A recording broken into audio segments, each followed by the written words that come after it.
Hello, everyone. Welcome to episode 2 of our Love is Blind watch along. Episode 2 was titled A Sticky Situation. That's right. And it started off with a sticky situation. So we started off with Alyssa. And at first, I don't know what you thought at the end of episode 1, but I thought maybe there was a breakdown or something happened in the pods. But no, what in fact did happen? She decided to put glue in her eyes. So, I don't know, maybe it's just me, but when I put something in my eyes, I read the bottle first. That's true. So, so I don't know what that says about Alyssa. We don't know quite yet who her match is, but maybe we'll find out in the later episodes. But we were introduced to, some two, or at least we had more focus in on two of the couples, and we got to see Emma sort of play out. How these other two potential matches might respond to her background story, which was adoption, and also to the fact that she had this major surgery on her arm to remove melanoma. She said it was all over her body. Yes, she had it all over her body, yeah. So it's very clear that that was something that was very obviously traumatizing for her, something that is important for her that she thinks about. And so now, we've had this interaction with Steven that didn't quite go well. And that leads us into her interactions with Mike and Connor. Yep, so it seemed like she was getting along great with Mike and Connor. They were both telling her all the things that she wanted to hear, so she was very happy. And I can't tell who she's going to pick. It seems like she's kind of on the fence between both of them, right? Do you feel like she's leaning more towards one than the other?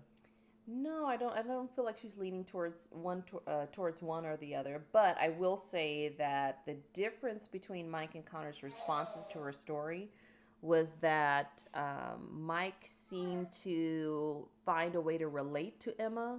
So he talked about his own experience of, that he was when he was born, he flatlined and was revived, and he talked about how both of them are survivors and that they're meant to be here for a reason. And I believe that he, by using that example, was trying to say, hey, we're a lot more alike than we are different, and I don't judge you in any way. So that was, I think he kind of took it a step forward. With Mike? Yeah, so as opposed to what Connor's response, which was equally as understanding. But I felt like Mike really tried to relate to Emma. Yep. And I have these crazy pulls that you'll see throughout the season. So Connor looks like a mix of Jason Kelsey and JD Vance. Oh my goodness! Look it up. Oh, You know. as a oh my goodness. Is that a cute combo? It's an interesting combination, that's for sure. Okay. Definitely a successful combo. JD Vance. Unless he's just taking down hearts left and right. No, Connor seems like a sweet guy, and we'll see if he captures Emma's heart. Right now, I just don't know where she's leaning, but I think both of them could be two potential great matches for her. I still think I stand where on our previous thoughts about Emma maybe needing a little bit of work on herself. Before she enters in a relationship. She seems to have a lot of insecurities, understandable ones though. But I feel like I'm afraid that it could potentially create a wall between her and a potential match, and how are they going to try and have to overcome that, those challenges of sort of that block that she has up. So I'm wondering too, because she keeps mentioning that she doesn't know what she could pass along to her children if she decides to have kids. But I don't know if she's aware, but there are genetic tests out there that you can get that will show if you're carriers for certain types of diseases or conditions. So if that's something she's worried about, I'm not sure why she hasn't gotten those tests done before, or maybe she just doesn't know they exist. Because that would, for the most part, it would give her really all the information that she would want to know. Her skin condition is a little bit unique, so maybe that's not something that would show up on one of those tests. She'd have to probably consult with a dermatologist and just, maybe ask them, is this something Right. that's genetic? And if it is, how likely is it that she'd pass it along to her kid? And is there a way they could test for it? So I feel like she's so scared to potentially pass something along to the kids that she's not really entertaining the idea of kids. And then Mm-hmm. because of that, it feels like the guys that she's going on dates with want kids with her that much more because she's not she's not budging. She's kind of on the fence about wanting to have kids or not. So it seems like they're almost like pushing her to want to have kids with her. Yeah. So you mentioned that during the episode. You're Yeah. like, everyone wants to have a baby with her. Yeah, all these guys want to have a baby with Emma, and I noticed that quite a bit. I don't know. It's kind of an interesting thing to sort of feel like you're being pressed in one direction. And I feel like Emma is wanting to be honest about that, but at the same time not wanting to eliminate her prospects. And I definitely think this is something that we often see in most people when you're in the process of dating. You can sometimes try and um, you know entertain the idea of doing something that may be against what your desires are. Yeah, yeah, and you would hate that if she had kids, and then if her kid did have something that he or she inherited from her, would she then just blame herself? Yeah. And maybe that would drive a wedge in the relationship, and then her fears would have been realized because then she maybe is breaking up with the guy, and then she's now a single mom, or her kid has some sort of condition that isn't treatable. I mean, there's just a lot of what ifs, and her concerns are definitely valid, but I feel like she's I don't know. I just feel like it's such a big talking point between her and the guys Mm-hmm. that I'm Yeah. afraid that for her that it's going to maybe drive them away. Yeah. I Yeah. mean, they definitely seem very interested in having a family. And, could it be related to her background, being adopted, having, and what could be an inherited, um, you know, I don't even know what to call that. What would it be? What's that? So I guess it's just an inherited. Skin disorder? Yeah, I guess would be. Yeah, skin disorder would be Yeah, the because right it's word. a Yeah. birthmark. Usually, from what I understand, most birthmarks are benign. And a lot of times parents will ask Yeah. doctors when their babies have a large birthmark, Yeah. and they're asked to remove it, and the doctor's like, well, you're just doing it for cosmetic reasons because it's not cancerous or malignant. Yeah. But with her, she had the opposite issue where it seemed like all the birthmarks on her body were either malignant or potentially malignant, so that's why they went ahead and removed them. Yeah. And with that much skin having to be removed, it looks like she had to get like skin grafts or something on her arms. Yeah, she did. She mentioned how she had to have skin grafts on her arm and how she spent a lot of times in the hospital. I just feel like there's so many layers of trauma there that Emma has gone through. I just feel like my heart is telling me that there's probably a lot of work that she needs to do to try and work through that, because I do believe that she would carry that over into a relationship, and it may either results in superficial relationships, which she said she's trying to avoid altogether. She doesn't want that.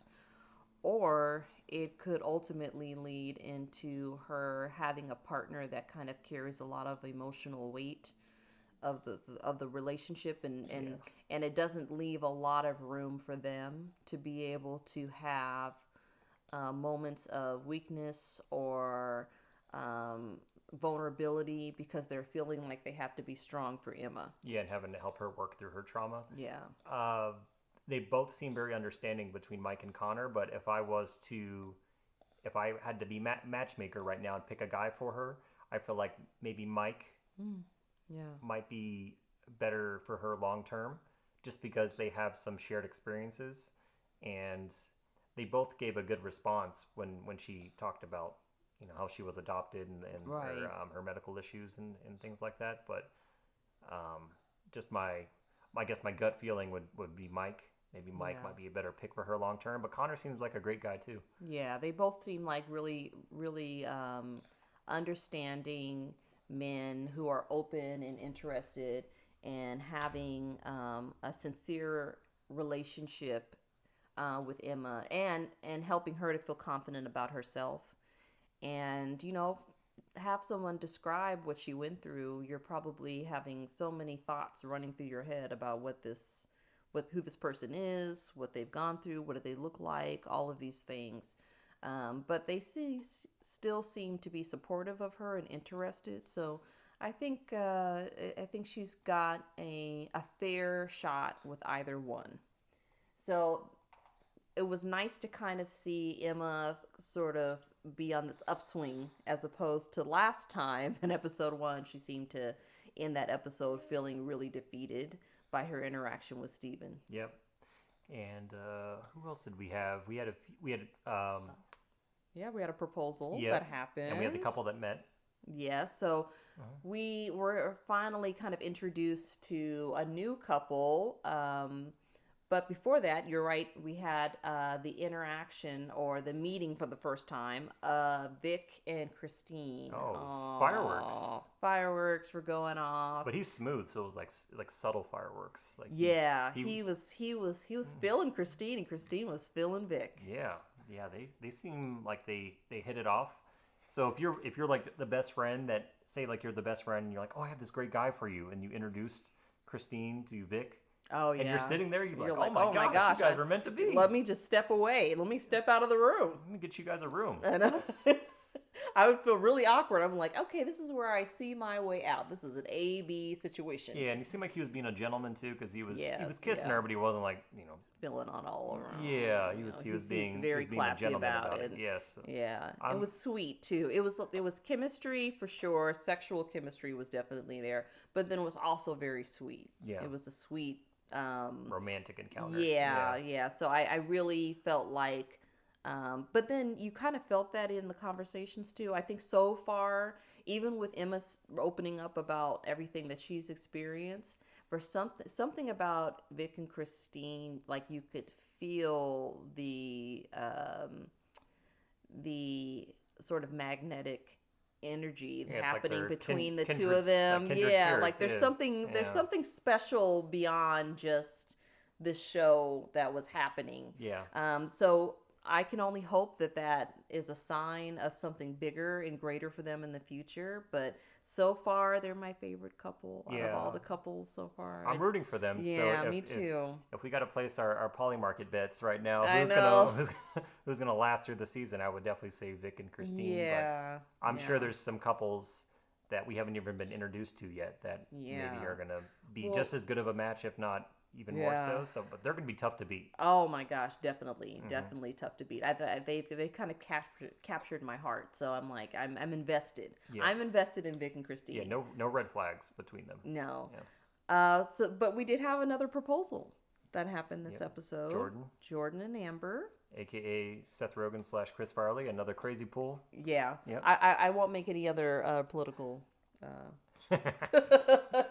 jokes. But he's funny. He has so this is kind of mean. But my future prediction for them is like they would have. I think she has a daughter. She has a daughter. Yeah. Yeah, that he would come home and he'd be all bubbly and she'd just kind of be there sipping her wine. He'd be like all silly cooking dinner for her, but he likes to cook. He has a very bubbly, infectious personality. Yeah. And she seems like I think they're going to get along similar. Great. Yeah, similar. And she talked about how, I think Amber's one of those people that maybe to look at her, you wouldn't assume that she had a hard time in high school or that she ever went through bullying. But when she talked about that, you kind of seen that there's more to her than being sort of this tall blonde. But the red flag was there that he didn't really want kids, and she has the daughter. But then remember, she brought up in the episode, I can't remember exactly what she said, but she's like, well, she's at a great age now. You don't have to really worry about her. I think she said she's 10, older. But she's that's an interesting. Yeah. I think there's never an easy age. Yeah. I don't think I think even if you Well, let me say this. I think the easiest age is if you have an adult child that's not living in your home and kind Yeah. of they do their own thing. But even with my daughter is about to be 8 years old, Mm-hmm. and there's definitely differences between when my wife and I were first living together when she was 3 or 4, and now she's about to be 8. So she just kind of wants to hang out on her own and um, call her mom and call her brother and play on her phone and kind of do her own thing. So, but there's definitely other little things that come along with that. Like there's Oh definitely yeah. attitude adjustments we got to work on with her to make sure she's acting like a little teenager at this point. So I'm not saying that's what her daughter's like, Yeah. but it's not going to be all Easy, know yeah, all. just because of the, it's not, and in some ways, some people may think it's easier when they're younger than the age of her daughter. So Yeah. I just think that it will depend upon the chemistry between her daughter and Jordan. If they have a really good interaction and first meeting, I think there's potentially an opportunity for them to have a great relationship, and I'm excited because we get to see that play out in this season. Last season, we did have a couple in where he had a son, and she was interested in moving forward with becoming a family, and it just did not work out well. Now, that had nothing to do with his son or even with him. However, it just did not end up being a match. So it'll be interesting to see how this goes. I will say that for anyone who is a single parent, I hope that Love is Blind, especially this season, and even past season, the last season, even if though it didn't work out, that it gives people hope that love is out there, and even if you have a child, it does not mean that you can't build a healthy and loving relationship with someone else and have them be a part of your child's life in some capacity. So I can only hope that for Amber and Jordan, it works out. I think he makes some excellent, yummy looking chocolate chip cookies. He's a great cook. Yeah. Yeah. So I if I was to nitpick their relationship and try to pick out potential issues down the line, I would say it's his view on having kids, and it's she has a daughter already, so Yeah. that may be an Yeah. issue. So it's something to look for once Yeah. they move in Because together. sometimes people will say, oh, I think I can look past this, but can you really? Are you just saying that because You like the person, you're yeah. enamored with this person and the potential of what could be? But sometimes I find that if people say, that's not something I want, you kind of have to trust them the first time. Yeah. And so instead of trying to convince them of something different. Yep. All right, so we had our proposal, we had a meeting, and we had an ending. Yeah. Yes, to a Kevon. Kevon. Is it And Kevin or Kevon? Because I heard her say it both ways. yes, she said Kevin, then Kevon. Kev. We'll just go with Kev. Okay, Kev, and then we had Tyler and Kia. Yes. The So, and it's interesting because in many ways, even though Kev could not see Tyler and Kia, um, they are a lot alike. Ironically enough, I mean, both are attractive young women. Both seem to be very educated. Both seem to be very independent. We didn't see a whole lot of interaction between them because I believe there's Destiny, Kia, and Tyler in the home. So, I mean, sorry, in the Pods. living area of the pods. We don't see a whole lot of interaction between Kia and Tyler, but I think that could be because Kia was aware that Kev was Tyler's She overheard her. match. Yeah, remember that scene where she overheard her talking about She's kind it? of kept it low key herself. She Yeah. hasn't really revealed that yes, he's someone that she's interested in.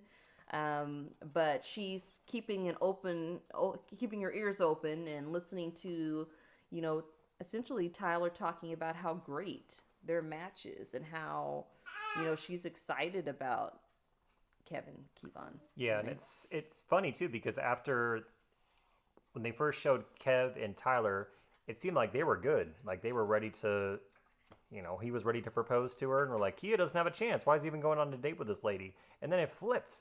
And then when he had that follow up date with Tyler, and I mentioned it to Kim too. I was like, she's gonna corner him, and then she kind of put him in a spot where he had to admit that he was feeling Kia as well. And then Tyler just removed herself from the love triangle. She's like, I don't need this. I want someone who just wants me, and Right. she didn't want to compete, which is fine. That's your choice. But he didn't reject her. At least I didn't take it that way. It just seemed like he was kind of Letting caught her between know that her and he's. Kia, and yeah, and then Tyler. I don't know what she dealt with before this show, but clearly she's had issues where guys tell her that she's great, but I don't want to be with you. And you could tell that came out when he was trying to express to her, I really like this, this, and this about you. And then she's like, nope, don't even say that. Like if I hear one more time how great I am. So it sounds like she's Yeah. she's she's been used to that in her dating life, which is a bummer because she seems like a very nice person. Yeah. But But yeah, that was a kind of a sad thing because I think for her, you could just see that although it came off, very assertive in her response, not really, um, you know, this sort of frustration came out. I also seen a lot of hurt there. yeah, so I Yeah. think it's definitely past trauma that she's dealt with. It wasn't directed at him necessarily.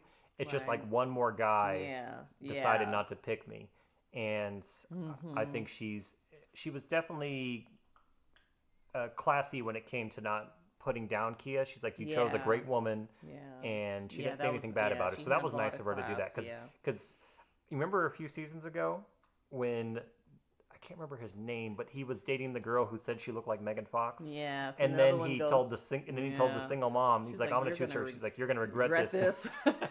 That was funny. Yeah. But yeah, no, she handled it with a lot of class, and I hope that Tyler knows that the person that's meant for her, she's gonna look back on all of these situations and be so happy It that makes you she didn't, grateful. yeah, Yeah. that she Yeah. didn't settle, right? That she ended up with the person that's meant for her. Yeah. But I definitely felt bad because she was, she was really hurt by that, and I wasn't surprised. I noticed that she has a tendency to build herself up a lot, and then I think when sometimes people will do that is because there's a part of them that questions it, Hmm. and I hope that she could have this quiet confidence in herself to know that Something that we didn't bring up though, that may have been one of the reasons why he wasn't fully on board with Tyler is the living situation. She lived kind of far away, right? And he yeah, was worried about having to potentially move with her. But then she's like, it almost like she put it out there where she'd be okay with moving near him or with him. So I don't know. I'm not sure what that was about because it almost made it sound like he is not interested in moving because he doesn't want to be away from his mom. She's like, well, what about meeting halfway? And he's like, oh, I guess. well, people are really interesting because sometimes in we've seen this play out on Love Is Blind and other dating shows, and you'll have people that will say I want one thing, and they then will pick something totally different. And oftentimes is that we pick the thing that feels familiar, or that um, we don't know. There could have been something about the interaction with Kia, something that she said to him, and it could be that Kia.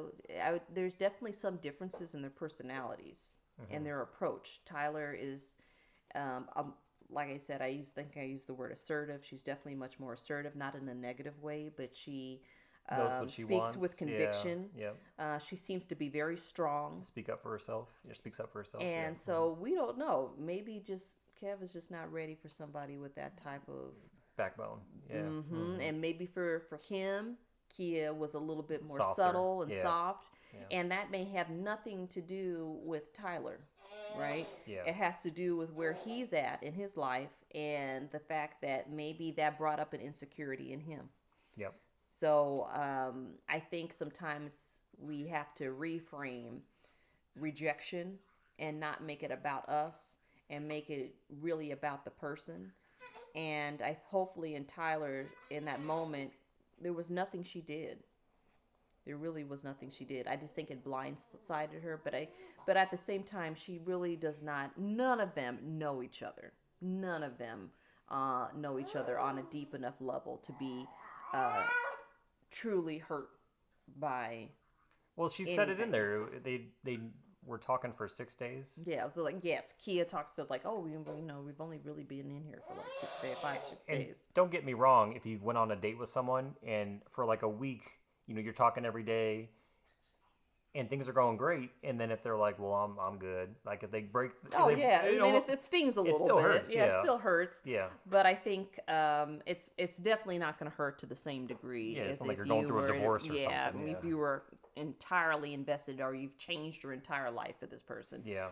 So you just kind of have to put a little bit of that into perspective. So I believe the good thing is that Tyler will be okay, and we don't know if she's had any other like connections, but it seemed like Kev had captured her. So Apparently, Baby Flo has something to say too. I She's know. very upset about our opinions, and then every time we look back at her, she smiles. I know. See, that's the thing. Are we gonna get another Love Is Blind baby? We've Yeah, had two so far. yeah. Oh, three. I think two or three, maybe two. Mm-hmm. Two couples I can think of so far. So Yep. yeah, so hopefully we get some more. And something, I think that we pretty much hit on all the high points of the episode, but you mentioned something too at the beginning of the episode. You said it felt like the episode was being rushed.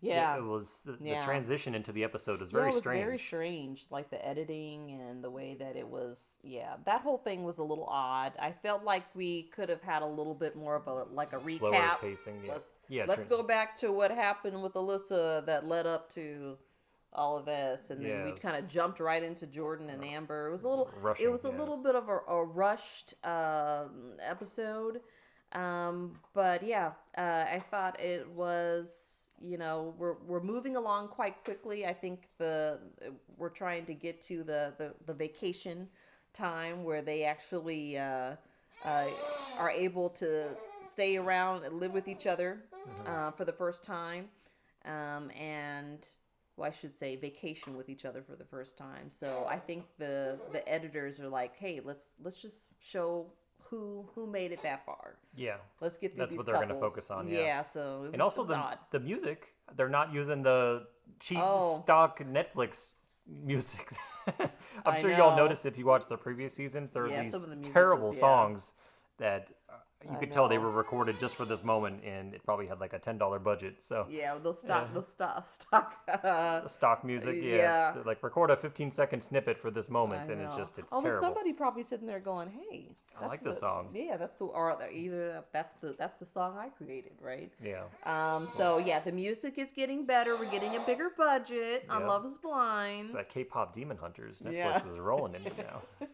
Well, we'll save it for another episode, but there was a question that Kevin, posed to Kia, which I think is a really interesting question to think about for a future episode. Yeah, And we the could do a whole episode on it, and I think we can Yeah. kind of discuss So our I- experience about what you view as what is important to you when it comes to our relationship, and we could even get into like love languages and things like Oh, that. yeah, So so- I think make it its own episode. I think would be a good Yeah. topic. So if you did not watch the episode, he asked Kia, what does love look like to you?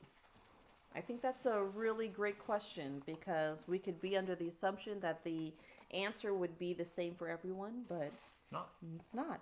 Love looks very different, and relationships are all very different, and what works for people is very different. So you really can't compare what is going to be a love match or what is going to be the best, structure for a relationship and how people live and interact with one another. I think it's unique for each couple. And so I thought that was a really great question, and I think that's a really great topic for a future episode, and Flower's very excited about it as well. Yeah, she said, "You guys are done. You went over time. Hang up." Yeah, because Because Love for me looks like a little girl sitting in her high chair Yep. with a diaper on. Yep. Chewing on her baby toothbrush. Yep. And also looking like she's trying to make a poop. Yep. Too cute. All right. Well, that does it for episode 2. So, what was the title of episode 3? Do you remember? I do not know the title of episode 3. We have not watched it yet. Nope. We're about to watch it now. All right. So we'll see you in the next episode. Yep.